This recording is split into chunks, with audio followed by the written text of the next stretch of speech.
So get ready because there's going to be a lot of information here, particularly when it comes to AI, and we promise it's not as scary as you think yet. But first, some of those housekeeping items. Please note that this webinar is being recorded, and we're recording it to send you the session later. Pop questions into the chat at any time for our Q&A. And we also hope that you'll check out our survey after the webinar. If you enter, you'll be eligible to win a $100 gift card, and it helps us improve these tech insiders over time to know what you find useful and what you didn't. Here's a little information about JourneyTEAM. We've been around since 1993, so this is our 30th year, and we are a certified Microsoft partner, and we are always growing to offer better solutions to our clients. We have 9 Microsoft Solution Partner specializations and over 150 people on the team now. And here are some of the awards and recognition that we've received over the years, including the Microsoft Inner Circle, which only the top 1% of Microsoft partners achieve. And this is where JourneyTEAM can help you across the Microsoft tech stack. There's a lot going on there, but it's one of the reasons that we like to help people. And here are our presenters. I'm your host, Shay Drake, Marketing Director here at JourneyTEAM. And with me, we have many of our experts here and to go over each of their expertises. And we have Dan Brown, our Enterprise ERP Director, Brandon Gordon, our Head of CRM, Reese Briggs, one of our Cloud Solutions Architects, Kevin Zollinger with our Content and Collaboration Management team, Jason Fife with our Data Engineering team, Preston Reynolds, our Head of Business Intelligence, Greg Crandall, our Head of ERP, and Nate Johnson, our IT Supervisor. Here's our agenda for today. As you can see, we definitely have a lot to cover and just under an hour to do it. So we'll begin with Power BI. Take it away, Preston. Okay, thank you, Shay. For those of you who've not already begun using Power BI, we're going to talk about this for a moment. I want to show you a nice little chart. So you'll see along the bottom of this chart what Gartner calls the completeness of vision. And along the left-hand side of this chart, you'll see what they call ability to execute. Now, the closer you get to this dot way up here, the closer you are to being the world's most awesome analytics business intelligence platform. Now, you may notice what I'm leading you to infer here, but if not, here's another thought for you. Those here in this circle kind of represent the rest of the pack. And you can see that little yellow circle circling the pack. And way up here, you've got Microsoft. And this, they're basically the company that everybody else wants to be. And they've been in this position for the last 8 years. So yes, Power BI is pretty freaking awesome. And just to reinforce that awesomeness, here are a couple updates to talk you through. So now you can create Power BI reports within a Jupyter notebook. This is pretty cool. For those of you out there who are using Jupyter notebooks to clean and extract your data, this is for you. So you're now able to create Power BI reports directly from within your Jupyter notebook. Power BI's visualization library is impressive and expansive. After performing some pretty advanced statistical analyses, I can now say that building beautiful visualizations in Jupyter notebooks is exactly 1 trillion times faster than doing so in ggplot2. I don't know if you out there are probably some of you out there who are big fans of ggplot2. This is a little bit faster, also very customizable. I've spent more time than I tried to talk about learning the grammar of graphics to build nice charts in Jupyter notebooks.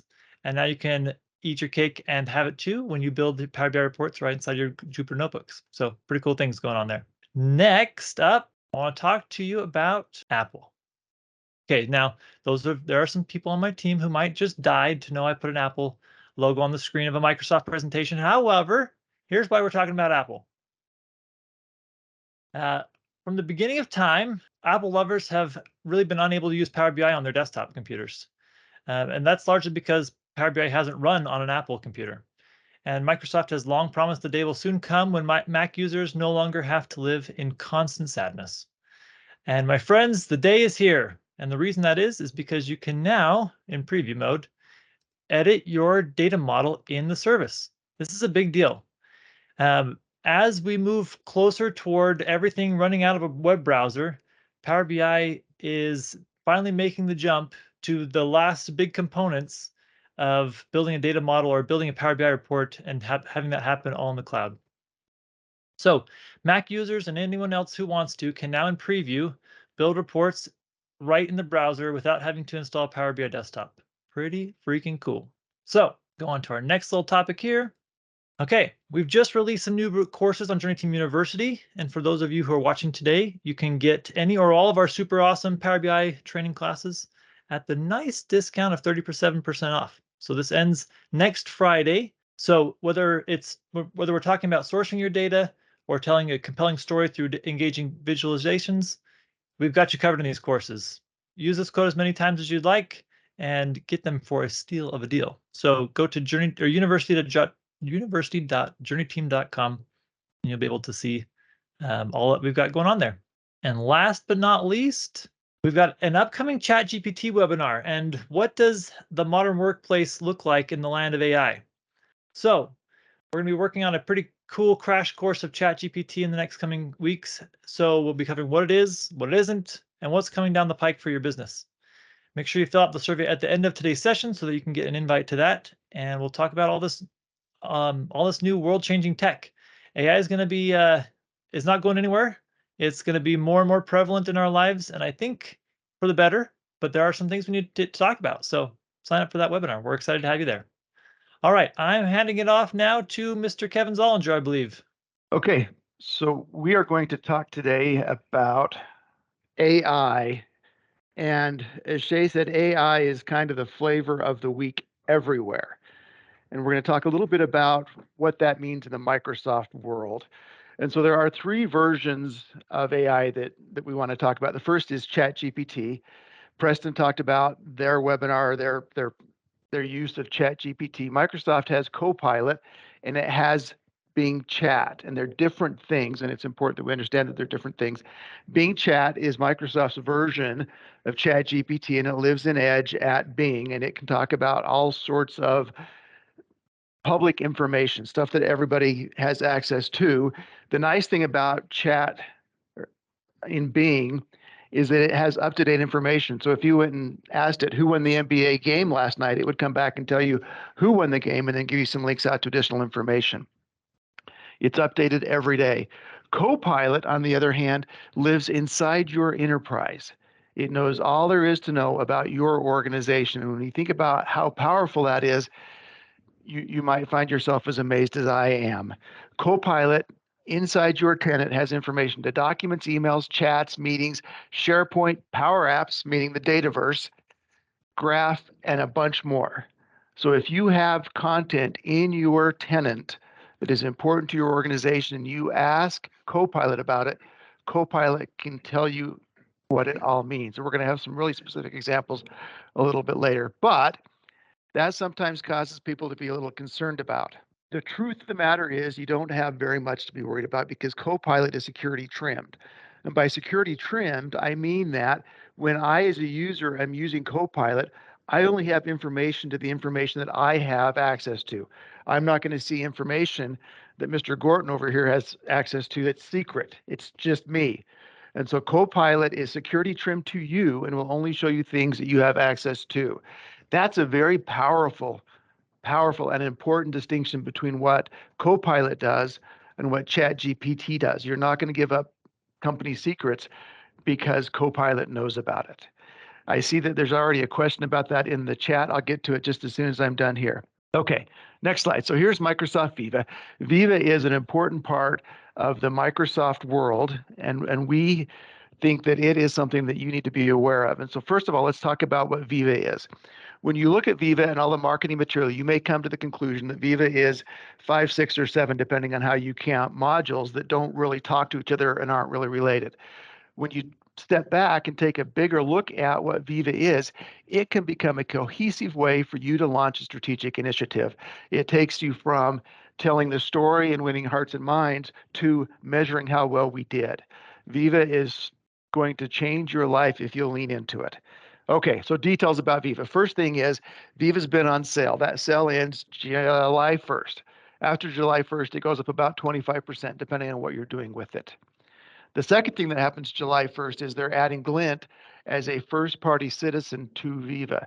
Now, Glint has been powering a lot of the stuff that we see in Viva Insights or have seen in Viva Insights, but as of the 1st, you'll be able to use Glint as a first-party citizen in Viva. And I think that's a great opportunity for you to reach out and take the pulse of the folks in your organization to see how they're doing, see what their state of mind is. So with that, we're going to talk about how Copilot gets locked into the different modules in Viva. If we're talking about goals, which is OKRs, objectives and key indicators, key results, Viva with Copilot will suggest to you what your goals might be based on company information. So it'll look at your PowerPoints, it'll look at your chats, it'll look at your meetings, and it'll say, okay, we think you're working on this stuff, and so maybe you want to use this as an objective or a key indicator. In Engage with Copilot, when people ask questions in the Engage modules, Copilot is going to say, okay, I think this person's the expert, and then it will, to that expert, suggest here is a way that you might answer it, and I'm going to give you the sources that I used to come up with that answer. And so your experts can very easily give a very comprehensive answer to a question that's been asked. In Viva Learn, the Copilot will suggest learning collections for your people based on what their job titles are, and to individual people talk about things that they can do to be better at what their role or see to their development needs. In Topics, employees will be able to use a conversational interface to learn more about whatever that topic is. And topics are hyper powerful. As you look at what topics can do for your organization, it can make you be a lot more effective because suddenly information is at their fingertips about what your company does. And topics are custom to your company, built by AI already. And so those are super exciting.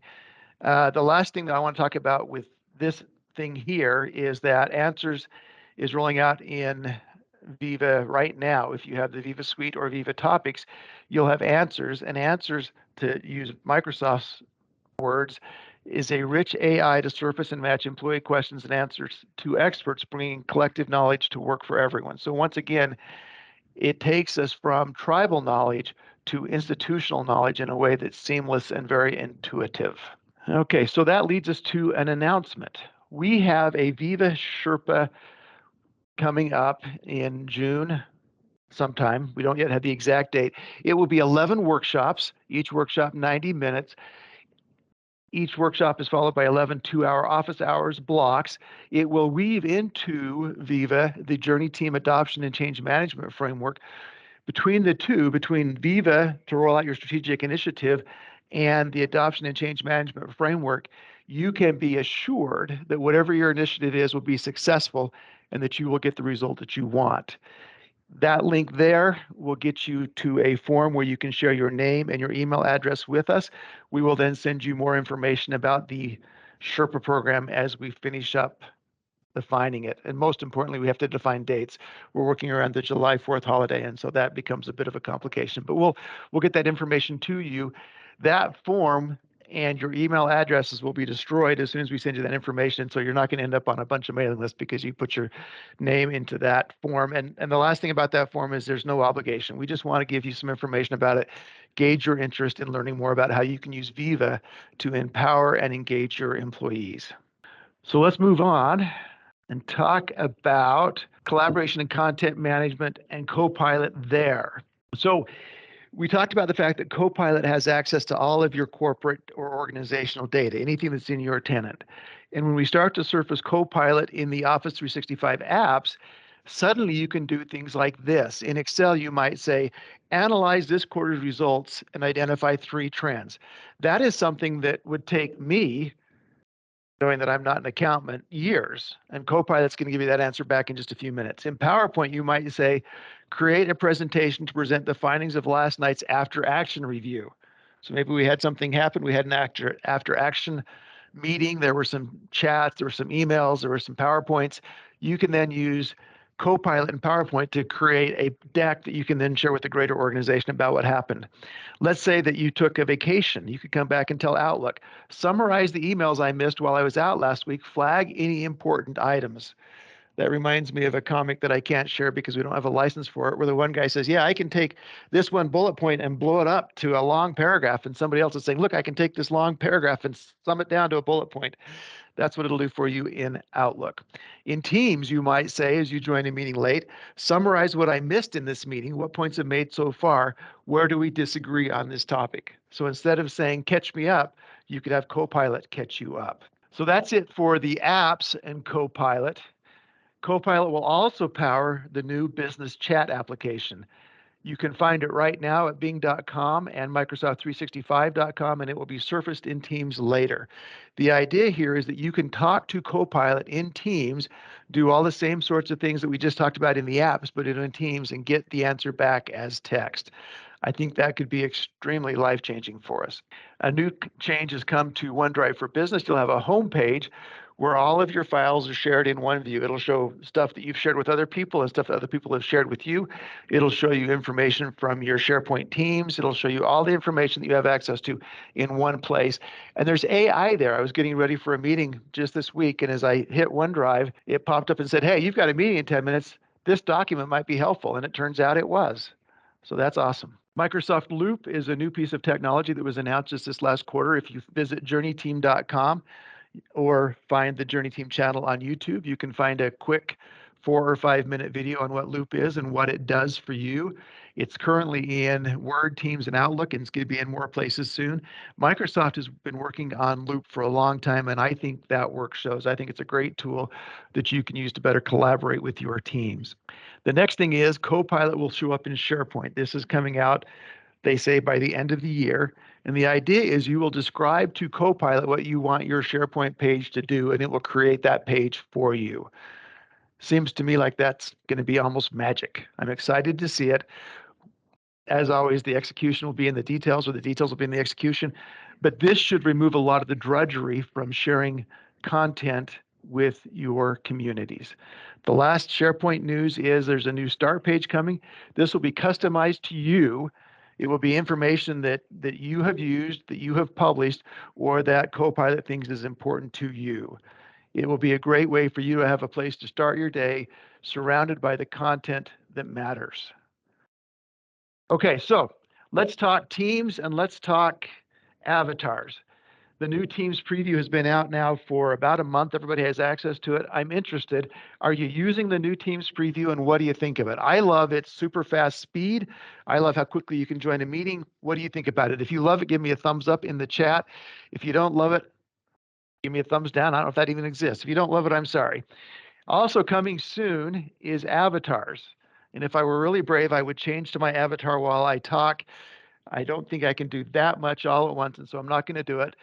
But avatars are fun, and it's a point of some discussion in the collaboration and content management team. There are those that think avatars are silly and those that think that they're great.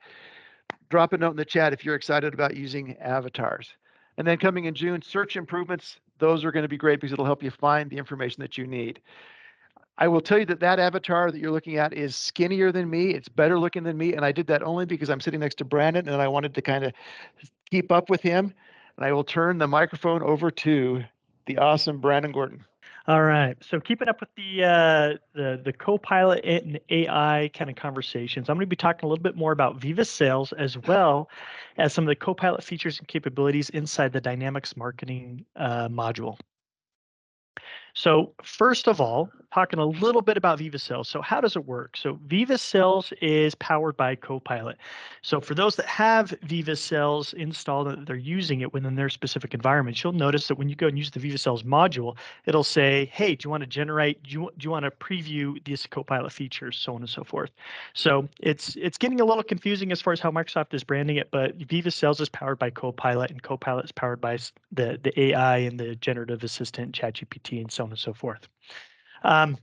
Who gets it? So with Viva Sales, so if you have a Dynamics CRM Sales Enterprise level license, you have Viva Sales already included. You don't need to pay for an additional license.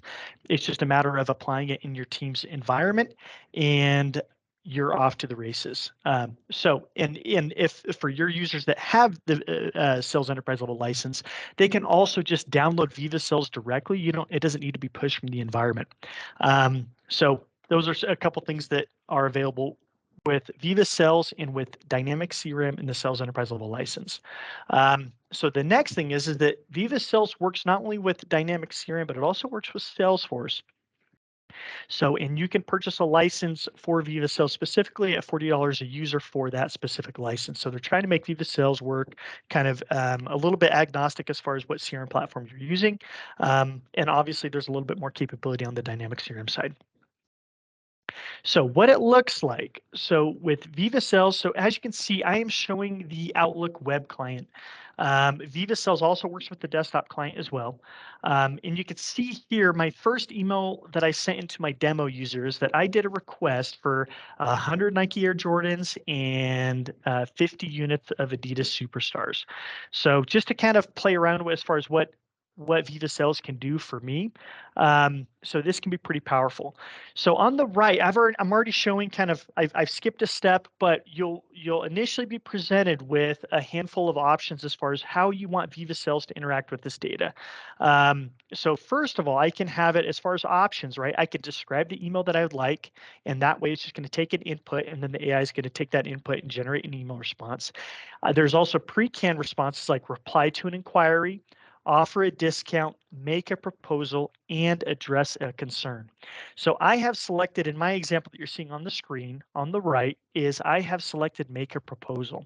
So you can see here it identified my email, and the items in blue, that's pulling from data sources that I have access to. So pulling from data that I have access to inside of my CRM environment. So the specific CRM environment, not to mention the data that I have permissions to. So you can see here it identified, you see Nike Air Jordans is highlighted in blue. It knows that that's a product inside of my CRM environment. And it's giving me this number as far as $4,500 as far as kind of pre-populating a quote and estimate for this. This is a little misleading. It's not automatically generating the number and kind of the quoted dollars. It's because I have an opportunity product in my CRM system that has those same line items. And so it's kind of pulling from that. But I think it's really powerful because you can kind of see where they're trying to go, right? So I would love for it to be able to point it to like, hey, I want you to do the calculations based on these specific products, but it's looking at an existing opportunity and the products associated with that opportunity, but it's still really powerful. In this case, this is an initial response, but maybe this was a follow-up from a customer and they're asking for details about their order and it would give them those details. Maybe as you're still working on it or the quote, so on and so forth, or maybe additional pricing. And the last item in blue that you can see for my response is that Tuesday the 16th at 8 a.m. So you can see this one is pulling from data source, not from CRM, but it's pulling that from my Outlook calendar. So you can combine different, it'll pull from different tables inside of your CRM system. It'll also pull from your Outlook calendar as far as availability. So pretty cool that it can kind of do this. Again, kind of the intent is that it gives you up and running and, it might be 80% of what you can use and you just kind of tweak it from there. And then I will say, be careful with offer a discount. It seems to be very generous with those discounts. So as you play around with that, let me know kind of what your what your experience is. Next up, so what I wanted to cover is Copilot is coming kind of like what Kevin was talking about. Is Copilot is coming to a number of different Dynamics offerings and in modules. So it's coming for sales, customer service, marketing, business central, finance and supply chain. So it's coming, but as a partner, like we only have access to a couple of these features. But what I wanted to do is talk a little bit about what's coming to the marketing module. So again, what is Copilot? It's business process oriented AI assistance. And the two features of Copilot that are scheduled to be released are related to building your segmentation inside the marketing module. So think of your marketing lists. So a better way to do that, there's already some kind of natural language stuff in there, but as for those that have used it, it's pretty hit or miss.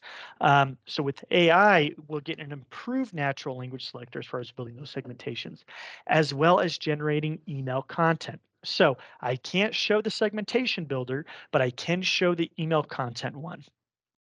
And what this looks like is I got a screenshot on the left where you can kind of see I got that content ideas. And so inside of the market, like I got my marketing email pulled up, I hit content ideas and it'll take 3 inputs. And I can even add 2 additional inputs and it'll take all those inputs and it'll draft an email message related to the combination of all these inputs. This works really, really well. I wish Viva Sales had this type of feature because the more inputs you have, the much higher quality the content that it'll generate for you. So in this case, I've given it some inputs like, thank you for subscribing to our launch event.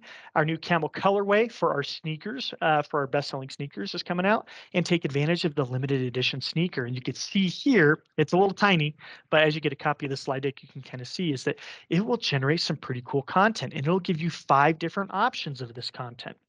And then let's say each of those options, maybe you still don't kind of like the content that it's generating. You can keep generating it in groupings of 5 until you find something that gets you 80% of the way there, or something that you're really satisfied with. You can also, it includes dynamic content. So it's not just generating the email content and giving you the option to insert it, right? And then you got to go update where you want the dynamic content.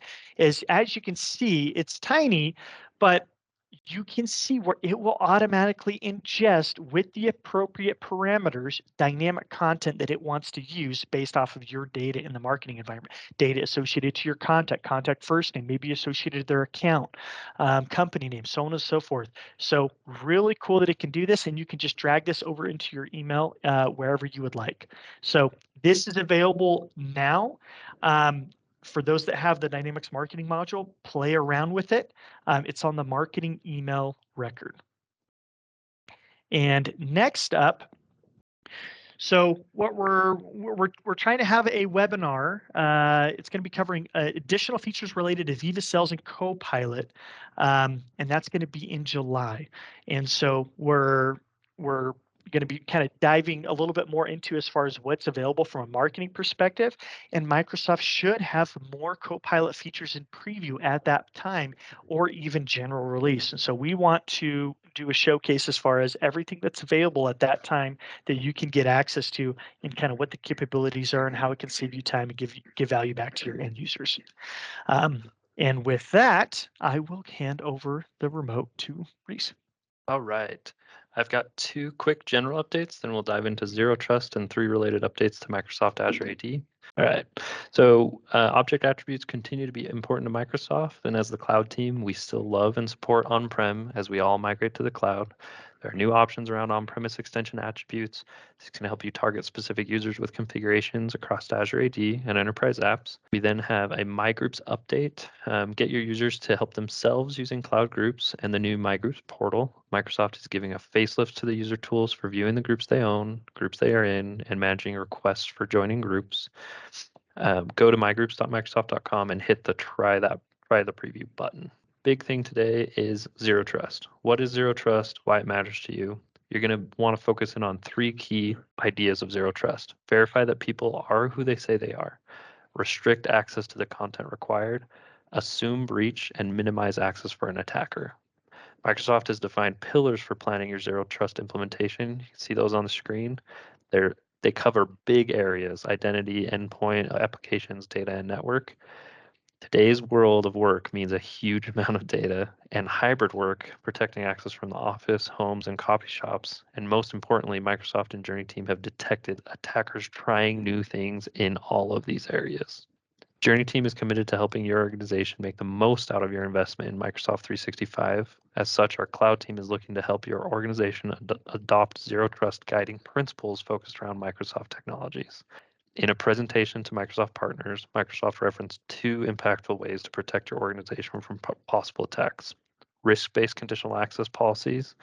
Premium P2 tenants who use risk-based conditional access policies under Zero Trust remediate user risk 140 times faster than Plan 2 tenants who don't use risk-based conditional access. Mean time to remediate is 2.5 minutes for tenants using risk-based conditional access versus 5.9 hours for tenants that don't. So let Microsoft do the hard work for you. They're always up, they're always on, 24/7, 365. JourneyTEAM is ready to help you build a plan to implement all the technology that comes with your Microsoft licensing. It can feel like there are too many things to know where to start. Let our expertise and experience supercharge your efforts at your company. Next are 3 new updates in this Zero Trust space. And here's a quick screenshot. This is one of the implementation plans that we put together for, and that we reference with Microsoft, where they can break it down over the calendar year and help you focus on different areas. Okay, so 3 new changes. Azure AD PIM alerts. Step 1, get permanent roles out of here. Use privileged identity management to have admins validate their access on demand. Step 2, use the new alert dashboard to see things assigned outside of PIM and other built-in alerts from Microsoft. You used to get these in your email. You can now have a single place to look at them in the dashboard.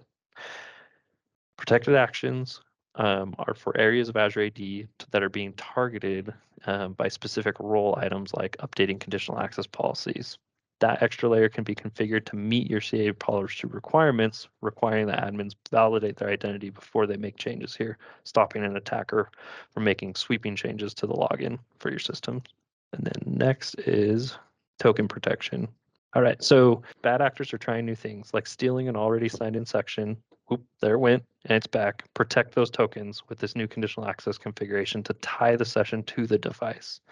We have 3 great assessments that you can have us complete with your team: identity, access management, Exchange Online, Microsoft 365 tenant health check. These all help with your zero trust implementation and will identify the next steps for your team in your path to protecting your environment and empowering your users to get work done. With that, I'll hand it over to Jason. Okay, thank you. I'm going to talk about Azure Data and AI. Azure Data and AI is part of the Microsoft Cloud business. And I'd have to admit that I've considered myself a data engineer, and I've replaced the and in data and AI with or. So it's either data or AI, but the year is 2023, and it's definitely data and AI. So a little confession there. If you go to the Microsoft.com website and click Microsoft Cloud, you find this: the era of AI is now. So AI is hot. It's kind of like the hot new restaurant that you've been waiting to come to town. And it's amazing to see some of these restaurants will have lines going out into the parking lot and up the street. And I'm wondering, wow, what is so good in there that would cause people to wait in line? So today, AI is hot and salacious, kind of like that restaurant that you've been waiting to come to town, except for it's available for everyone. So at this point, we know that AI is not going away. It's not a trend or a fad. It's here to stay. Okay, so if you take a look at ChatGPT, it only took 5 days to reach 1 million users, which is the record by far. If you consider YouTube and Facebook, how long it took each of them to reach 100 million users, it took each of them 4 years. ChatGPT only took 2 months to reach 100 million users. So everyone is talking about ChatGPT. In the last month, there was 1 billion visits, which is amazing to think about. So this chart I like not only because Bert from Bert and Ernie is on there, but also Transformers, okay, which I love. The media today makes it seem like AI was just invented a few months ago this year. Something interesting in this chart is that points out that AI was first coined in 1956. Another interesting thing about this chart is there are ebbs and flows.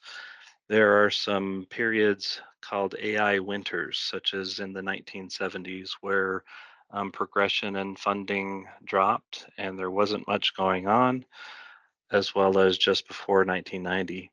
Well, now we're in what many are calling an AI spring, where funding is ramping up and as well as the progression. So here's another chart that's interesting. Until about 2017, human performance was better than AI performance. Well, today, 3 out of 5 AI categories have now surpassed human performance. But this graph is 3 years old, so we expect to see dramatic improvements in those 3 areas as well. If you take a look at the purple language understanding category, that's where ChatGPT falls under. And you can see that if you look at the year 2020, you can start to see the hockey stick ramp up. And that's again 3 years ago. I just listened to a Buck Woody podcast. I love him. He's a Microsoft data guy, data scientist. And he said that he was recently asked, when will we know when we have arrived with AI? And Buck's response was a Buck Woody response. He said, when we stop talking about it. So, for example, he gave the example for image recognition and OCR. That's kind of been, okay, a previous iteration of AI, but it's mainstream. It's something we just expect in our everyday life. Note that things started to change around the year 2017. Okay, so Microsoft knew something back in 2017, and they made AI a top priority, even replacing mobile. And this was about the same time that I proudly held a Windows phone, the greatest phone ever. The problem is, I think I was the only person on earth who considered a Windows phone the greatest phone ever. And probably a good thing because Microsoft diverted funding away from the phone and into AI. So some examples of AI in the Azure data stack. One would be Dynamics Customer Insights, and the other that's recently been released in preview is Change Data Capture, found as a part of the Synapse Analytics data pipeline as well as Data Factory. So Customer Insights brings multiple customer data sources into one common data model, and you're able to leverage built-in AI models that provide predictive analytics. And all of this allows you to gain a 360-degree view of customers to know how best to reach them as they take next steps. This next slide shows the recent features implemented in Customer Insights. The interesting thing to note here is that many of the new features are built-in AI, predictions or machine learning, custom prediction, natural language with Copilot. Data and AI are brought together to provide new and better ways to drive sales through seeing customers in a whole new way. Okay, so this is change data capture as shown in Azure Data Factory, where change data capture can be configured via the wizard experience without needing to design a pipeline or activity. And you're only billed on the compute when your data is being processed. Here's a list of data sources available for data change data capture. And you might say that, well, many of these data platforms are just part of the Microsoft ecosystem. We're building out solutions where we can configure and leverage change data capture looking at an ADLS Gen 2 storage container while maintaining and building a separate data pipeline pulling from API payloads as JSON files into that ADLS Gen 2 storage location. And then that's where change data capture would be streaming data in as it's changed. So here are just two examples of how Azure integrates AI into its solutions. Customer Insights and Change Data Capture are two of those examples that show how Microsoft has embraced and integrated AI into data technologies for some time now. And based on the partnership and tight integration with OpenAI, that progression will continue. Just lastly, I just want to make a plug on a solution that we're offering. It's called Data Lakehouse Fast Track. There's the perception in some business that data warehouses take too long or too expensive to build, but we're able to build out a complete solution in just 4 to 6 weeks at low cost to give your business quick results. So if you're interested in that or talking about it to see how it fits for you, please reach out and let us know. Now with that, I'll turn the time over to Greg, or Nate, I'm sorry. Welcome, welcome. Today I'm going to talk about a tool that has been around for a while, but you may not know exists. It's the Microsoft Adoption Score. So as you know, it's important to leverage the right tools in today's technology-driven world. And often when we implement new technology in our organization, it's important that our team buys in on it in order to fully reap the benefits. And that's where the Microsoft Adoption Score comes in, provided as a metric for you so you can understand how your organization is embracing and utilizing Microsoft products that you may have implemented in your company. The score can be a compass for you to help you navigate and understand employee adoption and usage. There are times often where we invest months, years, time and money into a new technology only to find that it unfortunately goes unused and eventually becomes scrapped or replaced. We lose out on all that time and money as a result, and it's often a bummer for most companies when this takes place. So the Microsoft Adoption Score comes in, helps assess and provides insights on how your employees are adopting this technology. It identifies areas of success that requires attention and areas where you may be failing as well. So in understanding these scores, you can drive positive change. So we're going to go over quickly about which products are covered in these score. Microsoft 365 takes the primary focus, which includes applications everyone knows, Outlook, Word, Excel, etc. It also extends into Azure services, including Azure Active Directory and Azure Virtual Machines, so you can understand how your users are embracing the cloud. And finally, Dynamics 365 is covered. And overall, this adoption score provides a holistic view on understanding and how these can be employed in your company. You can see, often we have a small frame of reference. We don't fully see the big picture across all our departments, all our teams, and how they're using this technology when we implement it. So that's where the Microsoft Adoption Score helps us widen that frame of reference and allows us to understand what we can do to improve things, such as training specific departments that might need it, enhancing collaboration and communication, improving our productivity throughout the company, and allowing us to support digital transformation initiatives. The adoption score uses machine learning algorithms to intelligently combine various factors to generate this score. It takes data from user activity, features that may or may not be being used, how your team is collaborating, and then a data analysis in order to fully make up that score. So let's dig into how you can find this score. It's in the Microsoft Admin Center on the top, the left navigation tab under Reports. There's Adoption Score. And the first time you come here, if you do not yet have this enabled, you will see a little paragraph asking you to enable it. You just select Enable, and within 24 hours, it'll calculate your score, and you'll see a dashboard that looks just like this. So we're going to break this down just a bit real quick, give you a quick tutorial. On the top left, you see Overview and Actions. Overview gives you every single experience score, and we're going to go into that a little bit more as well. Actions will tell you what you can do to improve those scores. On the right, you can see your total score, what all these make up to. And under each of these individually, you can also see a little gray line that shows your peer benchmark. It will compare your data compared to other companies at your size. So you can see how you're doing overall. So let's go ahead and select the Actions tab there. And this is what this ends up looking like. You can see individual actions with their related categories, metrics, and descriptions. And if we select one of these, you will see specific information on what you can do to improve that score. So in this case, encourage people to create files in SharePoint or OneDrive. And it tells you exactly what you need to do. Go ahead and create the message.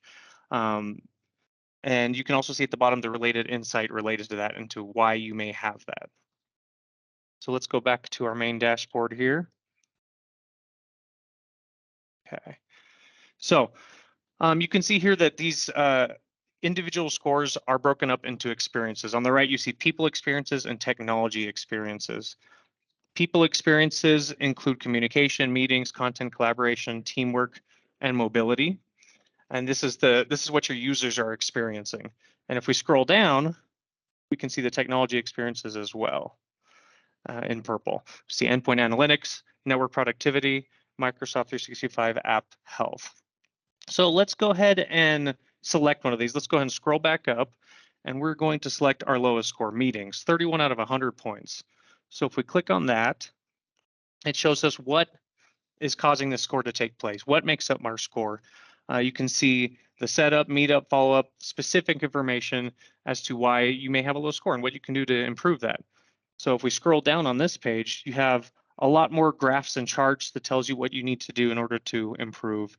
And I want to mention also at the top of this page, it gives you the option to zero in into specific departments if you have that enabled. And you can also go according to like 30 days, 90 days, 120 days. It gives you an option to get specific information that you're looking for. And scrolling down even more, you have more graphs and charts. So there's a lot of information here, a lot of steps that you can take in order to improve specific adoption within your company. And so that's pretty much the Microsoft adoption score. I think it's a fantastic compass for success in your adoption journey of Microsoft products, and I invite you to incorporate that score into your organization in order to harness it for a more transformative future. And if you have any questions or need assistance understanding or enabling this tool, please reach out to our experts at JourneyTEAM for assistance on how to enable and utilize it in your environments. And with that, I will turn the time over to Greg or Dan. I'm not sure who's next. Dan, there we go. Thanks, Nate. So today, we continue to see investment by Microsoft in the finance and supply chain capabilities at an aggressive pace. I wanted to touch base on just a few key capabilities that we're going to see and are seeing in the 2023 Release 1 feature set. A few key items in the finance space are the following. First of all, the archiving of data. This is allowing the financial teams to archive data, but still allowing for the reporting and analyzing of that data. A second key item would be determining the posting of a disposal transaction, which allows the users to determine the posting details around a fixed asset disposal based on the business needs. The next one would be credit card payment refactory. The ability to see card transactions at several stages in the process. This is new. In the old stages, in the old functionality, it was a kind of a black box, single stage model. This allows us to better evaluate failure reasons and address the recovery processes. Next one would be defining the financial tags. A lot of financial groups are excited about this one.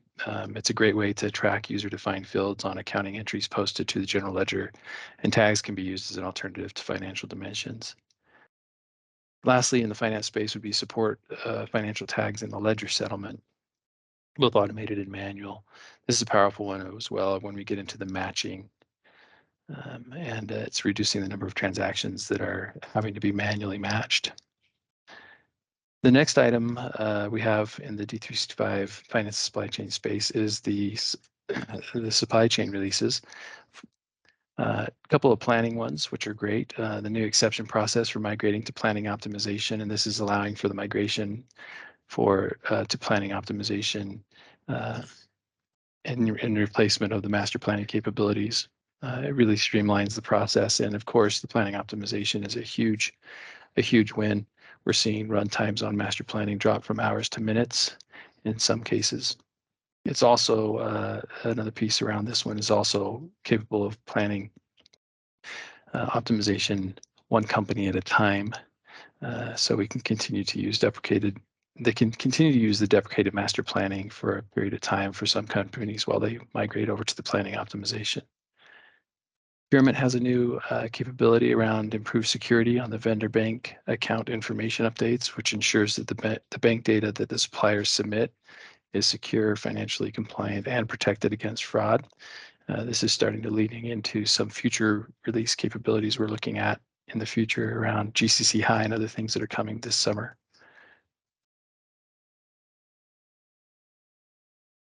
And then the final two items I wanted to talk about, product information management. Being able to share product information across legal entity boundaries is going to reduce the volume and simplify the maintenance of the data associated with that.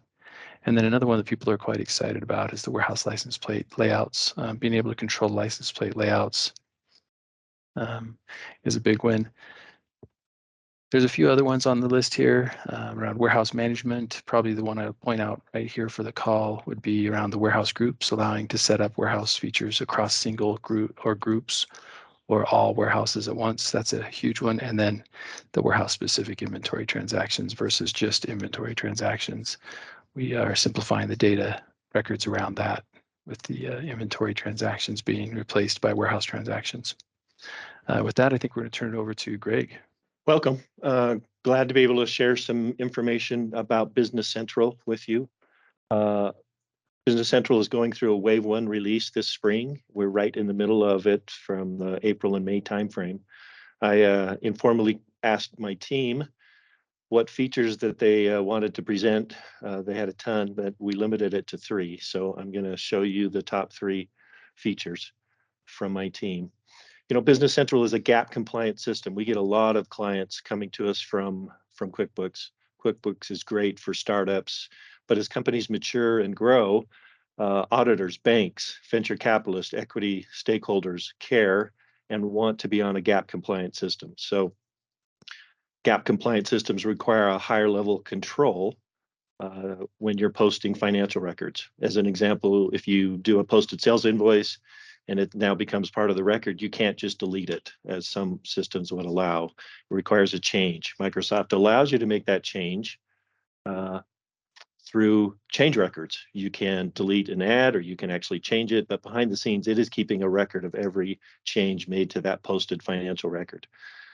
In the past, there were many ledger entries that did not have another key feature that helps accountants with posting the right entry, and that's called preview posting.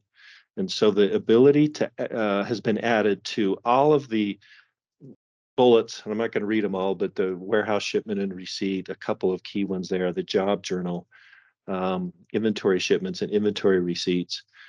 That preview posting allows the person posting to do a preview and see exactly what is going to hit the financial records.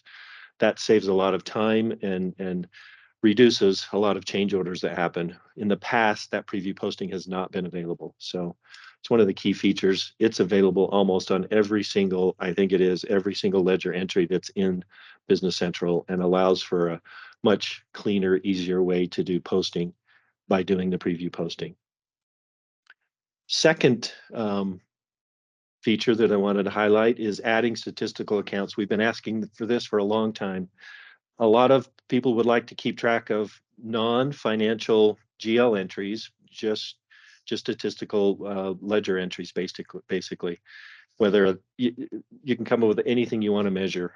People use this for allocation schemes. People just want to track square meters, number of full-time employees, customers serving in a given marketing spend. The list is limitless. And nice thing, because of Power BI, it can pull from that statistical ledger entry and add context to a Power BI report that might be showing pure accounting information. So that statistical account feature, brand new, and take advantage of it. It can be really useful and helpful, especially as you're adding context to the reports and management reports and targets that you're seeing within your businesses. Last one I wanted to highlight, we in addition to QuickBooks, we have a lot of clients coming to us from Great Plains.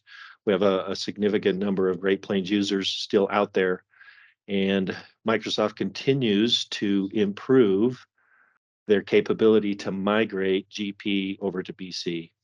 I don't want to, it is not an easy button. It is not everything comes over, but they're helping mostly with the data and moving the data over into BC in a more streamlined programmatic way. So they've added new features in the GP to BC migration. You can take GP segments and move them to dimensions. Those are the ways that you take a general ledger and break it down into different dimensions. It helps to simplify your GL chart of accounts, and that has now been added. The modules that you can select or deselect to migrate over, for instance, a bank module, a payables module, the receivables module, open purchase orders, and the inventory module. You can select which ones you want to bring over. There's the ability to choose whether you want to bring over setup data as much as is possible and it's not complete, or master data, which master data you would like to bring over, and you can choose which master data you can bring over. Inactive records, you have the option to bring over inactive customers, vendors, checkbooks, items, and discontinued items. We recommend that that's usually defaulted to don't bring it over, but if you have a business reason to bring over some inactive records, you can do that. Customer classes can also come over, whether that's customer, vendor, or item classes. Those will bring over. You have ability to control your historical snapshot and what comes over to BC. And you can do it by company. So if you had an instance in GP where you had 3 companies, but you really only wanted to bring one over, you can now do that. In the past, you had to bring them all over. This data, other than master data, comes into archive tables. So it is not actually coming into the posted sales ledger entries or the posted vendor ledger entries, things like that. But it is bringing the data into where it's accessible as an archive within BC. Want to tell you of an example. We have a current customer going through what we call our Sherpa class, and they were moving off of GP. Our Sherpa program is a guided implementation. We live in the mountains here in Utah, and we're always using mountains as examples. So we teach to a group setting all that is needed to get your GL, AP, and AR converted over from whatever systems you're coming from. And we do that by teaching a series of workshops, the same workshops that we teach in our one-on-one sessions. But for this client that needed extra help in migrating their data because they were coming off GP. So we have and created for them a Sherpa hybrid model, or we call it Sherpa Pro, where they attended the live workshops, but we literally help them one initial setup and data loading and testing and support of that migration. So it was a nice way to use a tool from Microsoft within our Sherpa program to bring a client over and help them get to the top of the mountain. They still had to hike a little bit and do the effort as required, but we were able to help them with this hybrid model. I just call that out as an example that we're trying to always adapt and find a way to come to the solution that our clients need. And the Sherpa Pro hybrid model has been one that we tested and we're going to continue. For any of these, there's a ton of Wave 1 releases. For any of these, we'd like you can always reach us at support@JourneyTEAM.com. Next slide, thank you. Oh, it's missing. It's okay. Support@JourneyTEAM.com is the email address that we have. We have a team of people who help with migrations and who help with updates. And the call to action for you is send us an email at support@JourneyTEAM.com, whether you're an existing client or a future client, and we'd be glad to help you with learning about these new features and taking advantage if you're thinking about migrating. Thank you. All right, thanks, Greg, and thanks to all of our presenters today. I know I learned a lot. And really quick, we're going to share some of our upcoming events with you. We have webinars coming up in June and July. We also have our Sherpa programs over the next few months. The next Tech Insider update will be August 22nd. And then later this year, we'll have our 30th anniversary Business Technology Summit. So with that, I am so sorry that we don't have time for Q&A. If you have lingering questions, you can either put them in the chat and we will reach out directly to you, or you can include them in those survey responses. As a reminder, we do have that survey today. Please fill it out, and we would love to hear from you, know what you're interested in, and also you have that chance to enter for the $100 Amazon gift card. We will be doing that drawing tomorrow, so you have today and tomorrow to get those survey responses in. And thank you, everyone, for attending. We really appreciate you sharing your time, taking your time to be with us today. And we're looking forward to learning more to know how we can best serve you.